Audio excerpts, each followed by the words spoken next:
just seems to me that music has a lot of influence on a lot of young people today. You know, politics are getting, well, I don't know. You know how to get it. You know, a cat that talk on TV, a cat in Mississippi, a farmer in Mississippi, can't barely understand him except when he says America. You know, so then he's going to vote for him. But through music, it's all true, either true or false. You know, and like such a large gathering of people with music, it shows that music must mean something. And then it breaks down to the arts of earth, you know, the earth arts.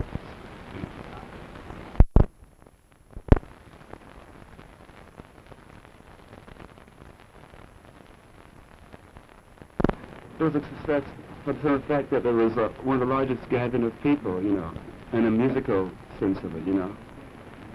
And could have been arranged a little more, you know, a little more tighter, but it was complete success, though, compared to all the other festivals that everybody tried to knock here and there, you know. I like to see the same thing happen, and see some kind of chartered bus thing come from different areas of town, you know.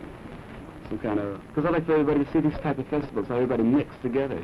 You wouldn't believe it, you really wouldn't. Well, do you think that anything significant was stated by this gathering, or do you think it just seems to me that, oh yeah, that's true. And like it just spreads, you know, it's harmony and communication. There was no violence at all out there, which is completely different.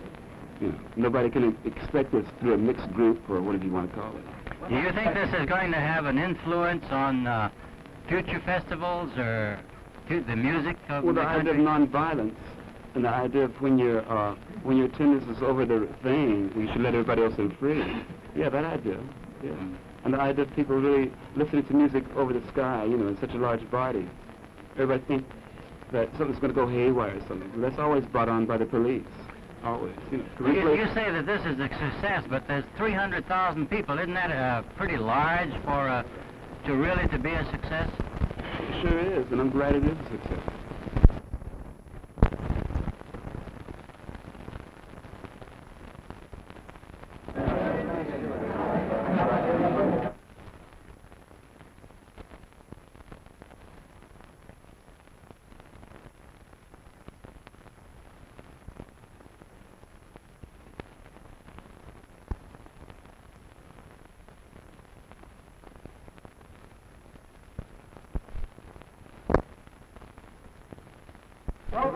Hold on, Jed. Go ahead. Pardon? Go ahead. Anything you want to say? Anything I want to say? Yeah, I can hardly wait till the gig comes because I'm more comfortable with the guitar in front of people. Right. Yeah, but this whole thing is under the benefit of UVA, and we hope to do some more gigs for it, you know, some more benefits. Matter of fact, what we're trying to stress also is like music should be done outside in a festival type of way, just like they do it anywhere else. And like if they can have more gigs like this in Harlem, you know, you can play outside, say for instance, 3 days.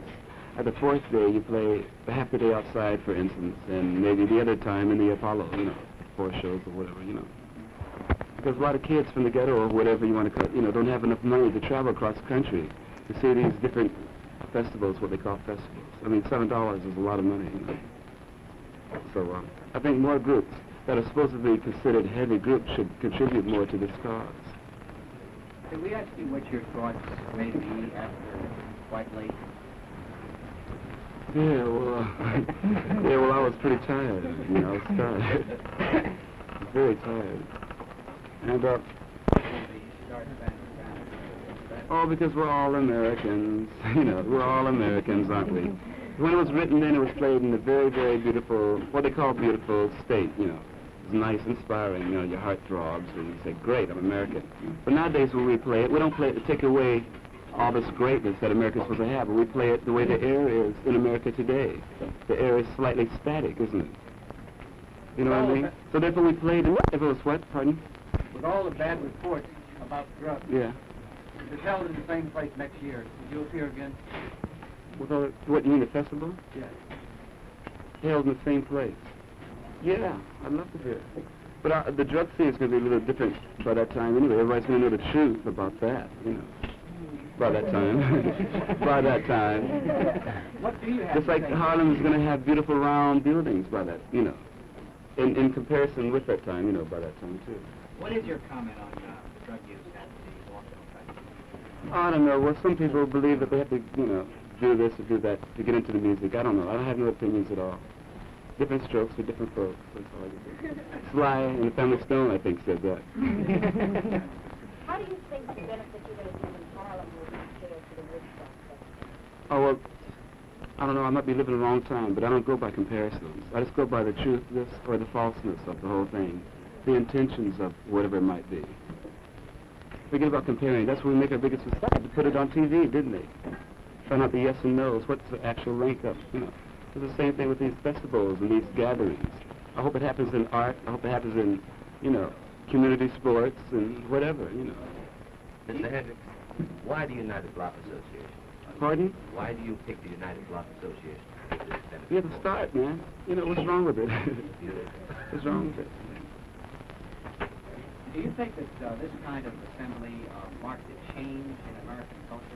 Well, there's been changes marked even before the times of King, Dr. Luther King, you know. There's been a whole lot of changes, but some people, after the excitement or the backwash of the change slows down, they say, yeah, that was good. Let's see, what else can we feast upon now, you know, from the things. There's a whole lot of changes happening, but now it's time for all these changes to connect, to showing that